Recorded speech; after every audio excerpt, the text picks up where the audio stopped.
Hozirgi kunda yangi qurilayotgan, ya'ni novostroyka uylarni sotib olmoqchi bo'lganlar va sotib olganlarga ogohlantirish.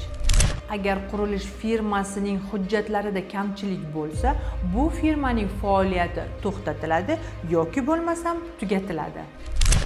Buni tekshirish uchun Toshkent shahar hokimligining rasmiy sayti bo'lib, siz u yerga murojaat qilishingiz mumkin. Ya'ni siz olayotgan uyingiz yoki olmoqchi bo'lgan uyingizning nomini saytga kirgizasiz.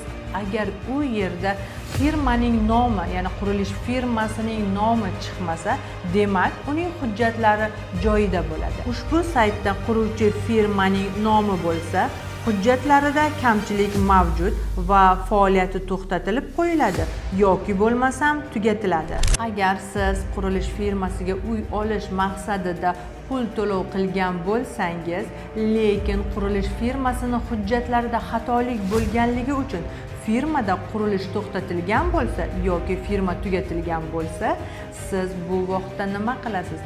Albatta, bizga, ya'ni Competent Lawyers firmasi yurist va advokatlariga murojaat qiling. Biz sizga yordam beramiz.